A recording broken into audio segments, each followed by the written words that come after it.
Assalamualaikum warahmatullahi wabarakatuh. Bertemu lagi dengan RN Sunarsi. Alhamdulillah pada kesempatan ini kita masih bisa bertemu ya. Mudah-mudahan semua dalam kondisi sehat walafiat, dalam kondisi sejahtera dan bahagia. Pada kali ini saya akan membahas tentang kunci hidup tenang. Saya ambil yang simpel saja ya, kunci hidup tenang. Jadi ketika kita ingin hidup tenang, maka sebenarnya ada rumus yang harus kita tahu ya. Jadi kita itu merasa tidak resah, tidak gelisah, tidak galau. Ini sebenarnya ya rumus untuk hidup tenang itu sebenarnya banyak sekali ya. Ini saya ngambil dari sekup kecil aja. Karena banyak sekali supaya kita bisa hidup tenang. Misalkan ya, kalau ingin hati kita tenang, pikiran kita tenang, kalau dalam Islam itu kan harus baca Al-Quran. Karena dengan membaca Al-Quran, hidup kita akan menjadi tenang. Atau misalkan dengan sering membaca istighfar ya. Kalau kita membaca istighfar, astagfirullahaladzim, alladzi la ilaha illa huwal hayyul qayyum wa atubu ilaih, itu hati kita menjadi tenang. Itu dalam skup agama ya. Ini yang simpel aja kalau kita pingin hidup tenang ya. Yang pertama adalah kita itu kalau tidak perlu untuk ngomong, kita jangan ngomong. Artinya dalam hal ini kita atur pembicaraan kita pikirkan apa yang akan kita bicarakan. Jadi kita tidak asal berbicara, apalagi ya perkataan-perkataan atau omongan kita itu yang menjurus untuk menyakitkan orang lain. Jadi hindarkan kata-kata yang negatif. Jadi kalau sekiranya perkataan kita itu tidak baik ya, atau tidak perlu, tidak berarti, tidak bermakna, lebih baik itu kita hindarkan ya. Jadi kita sebaiknya tidak berkata-kata yang tidak bermanfaat. Jadi lebih baik kita diam atau kita berkata-kata yang ada artinya, yang ada hikmahnya. Kemudian yang kedua ya, kalau kita tidak perlu mendengar, kita jangan mendengar. Ini misalnya ada berita yang luar biasa, yang negatif ya, yang luar biasa. Kalau sekiranya kita tidak perlu mendengar, kita tidak usah mendengar. Karena ya kalau kita mendengar hal-hal yang negatif ya, itu akan menjadikan bahan obrolan kita kepada orang lain, dan ini disebut dengan ghibah. Kita mendengar berita negatif, kemudian kita ngobrol dengan orang lain tentang berita negatif orang tersebut, maka akan terjadilah ghibah. Padahal yang namanya ghibah itu kan akan sama dengan kita itu membicarakan keburukan-keburukan orang lain, dan ini akan mengurangi pahala ibadah kita.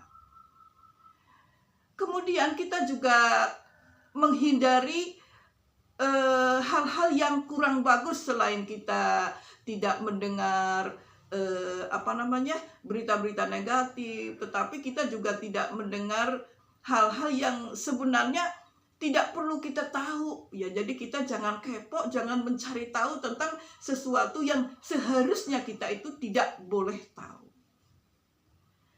Kemudian ya yang ketiga ya,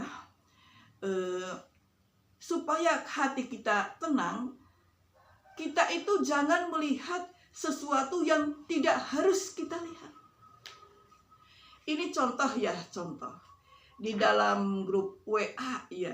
Ini pastilah semua teman-teman juga ada yang ikut grup WA ya. Kalau di grup itu kan orangnya beragam.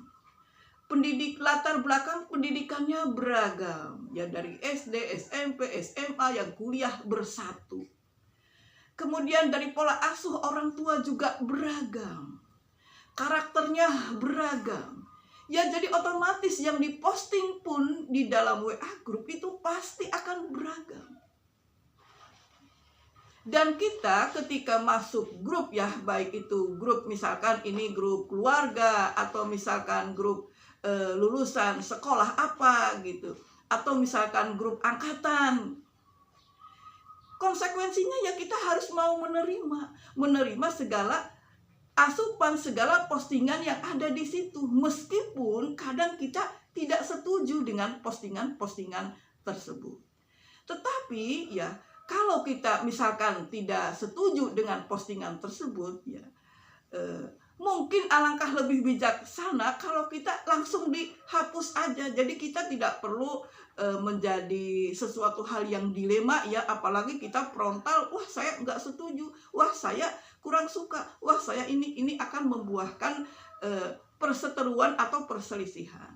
Jadi kembali ke yang tadi, kunci hidup tenang ya, di samping kita jangan melihat apa yang kita lihat, jangan mendengar apa yang kita tidak harus dengar, dan kita itu jangan berbicara apa yang tidak harus kita bicarakan. Jadi kita jangan melihat yang seharusnya tidak kita lihat.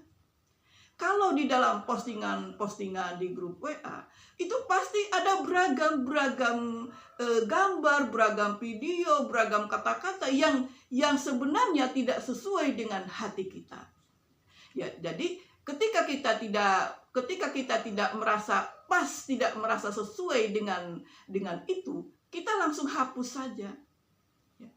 Kita tidak perlu tahu gitu. Yang seharusnya kita tidak tahu ya kita jangan tahu. Yang tidak seharusnya kita dengar ya kita jangan dengar. Dihapus aja supaya pertemanan kita pun terus berlanjut dan kita menjaga silaturahmi.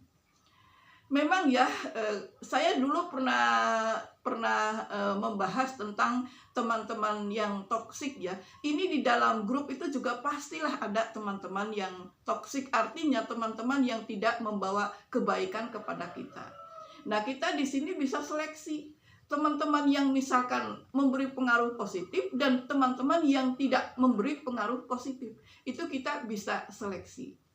Artinya kalau misalkan teman-teman yang negatif cukup di grup saja, jadi kita tidak perlu intim, tidak perlu bersahabat dekat dengan dia. Kadang-kadang saya juga merasa ketika melihat postingan di grup itu ada yang berkata-kata verbal ya yang tidak sesuai dengan hati kita. Misalkan kalau kita kan sukanya begini-begini, ternyata dia keluarnya begitu.